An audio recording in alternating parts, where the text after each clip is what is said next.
Hello student, Vinayak college के ई tutorial class में आप सभी का आज एक बार फिर से स्वागत है। मैं डॉक्टर सीमेन विक्रम सिंह आज आप लोगों को मलेरिया रोग के बारे में बताऊंगा। जैसा कि हम जानते हैं, आज 25 अप्रैल को पूरा विश्व मलेरिया दिवस के रूप में मना रहा है। हर दिन का अपना एक खास महत्व होता है, फिर चाहे वह खुशी का दिन हो या गम का हो। विश्व मलेरिया दिवस एक ऐसा ही दिन है जिसे पहली बार 25 अप्रैल 2008 को मनाया गया था। यूनिसेफ द्वारा इस दिन को मनाने का उद्देश्य मलेरिया जैसे खतरनाक रोग पर जनता का ध्यान केंद्रित करना था, जिससे हर साल लाखों लोग मरते हैं।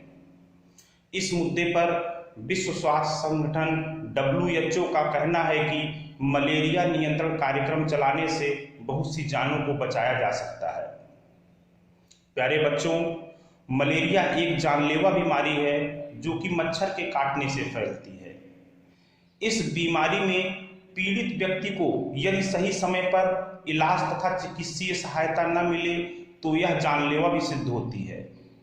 मलेरिया एक ऐसी बीमारी है जो कि हजारों वर्षों से मनुष्य को अपना शिकार बनाती आई है। विश्व की स्वास्थ्य समस्याओं में मलेरिया अभी भी एक गंभीर चुनौती है। पिछले 2 दशकों में हुए तीव्र वैज्ञानिक विकास और मलेरिया के उन्मूलन के लिए चलाए गए वैश्विक कार्यक्रम के बावजूद इस जानलेवा बीमारी के आंकड़ों में कमी तो आई है, लेकिन अभी भी इस पर पूरी तरह नियंत्रण नहीं पाया जा सका है। तो आइए आज हम लोग जानते हैं कि मलेरिया होता क्या है।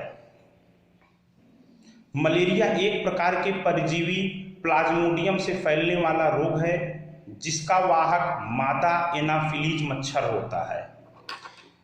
जब संक्रमित मादा एनाफिलीज मच्छर किसी व्यक्ति को काटता है तो संक्रमण फैलने से उसमें मलेरिया के लक्षण दिखाई देते हैं।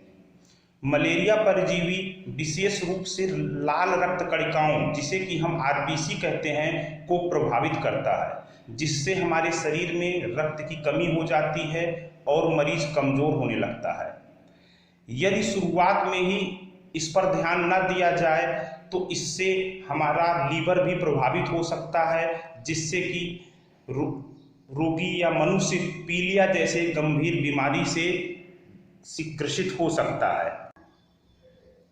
मलेरिया मुख्य रूप से 5 प्रकार का होता है, जिसमें से पहला है प्लाज्मोडियम फैल्सीफेरम। इस परजीवी के कारण काफी खतरनाक मलेरिया बुखार होता है, जिससे मरीज की मृत्यु भी हो सकती है। ये परजीवी क्वाड्रिटिनियम मलेरिया उत्पन्न करता है, जो अधिकांशतः दिन के समय में आक्रमण करता है। इससे पीड़ित व्यक्ति को यह मालूम ही नहीं चलता है कि वह क्या बोल रहा है। इसके लक्षण में तेज ठंड के साथ बुखार आता है, सिर में दर्द होता है, उल्टियां होती हैं। जिस व्यक्ति को इस प्रकार की मलेरिया होती है, उसमें हर 48 घंटे के बाद बुखार आता है, जिसमें उसे डॉक्टर की सलाह लेनी चाहिए। दूसरा हमारा है प्लाज्मोडियम विवैक्स। अधिकतर लोगों में इसी प्रकार का मलेरिया का बुखार देखा जाता है। हमारे भारत में भी इसी प्रकार का मलेरिया का बुखार ज्यादातर पाया जाता है। यह परजीवी ज्यादातर दिन के समय में आता है।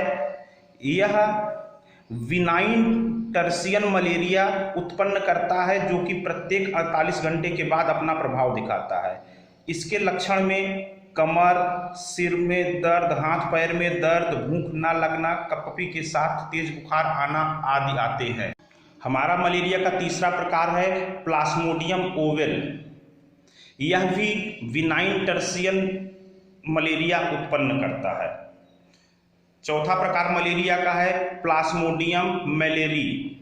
यह क्वार्टर मलेरिया उत्पन्न करता है, जिसमें मरीज को हर 72 घंटे के बाद बुखार आता है। जब किसी व्यक्ति को यह रोग होता है तो उसके यूरिन के साथ प्रोटीन जाने लगता है, जिसके कारण उसके शरीर में सूजन आ जाती है। पांचवा और अंतिम मलेरिया का प्रकार है जिसे हम बोलते हैं प्लाज्मोडियम नोलेसी। यह आमतौर पर दक्षिण पूर्व एशिया में पाया जाने वाला एक प्राइमेट मलेरिया परजीवी है। इसमें भी ठंड के साथ बुखार का आना, भूख न लगना, सिर में दर्द आदि लक्षण दिखाई देते हैं। अब सबसे महत्वपूर्ण बात यह है कि हम मलेरिया से कैसे अपना बचाव करें तथा इसका उपचार क्या है।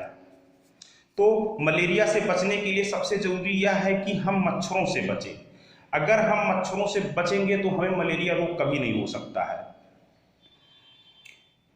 इसके बचाव के लिए जहां तक संभव हो हम पूरी बांह के कपड़ों का प्रयोग करें, मच्छरदानी का प्रयोग करें, घर में तथा घर के बाहर पानी को एकत्रित न होने दें, और अगर कहीं पर पानी एकत्रित है तो वहां पर हम तेल डाल दें जिससे कि मच्छर वहां पर बैठ करके उसमें डूब जाए और मर जाए।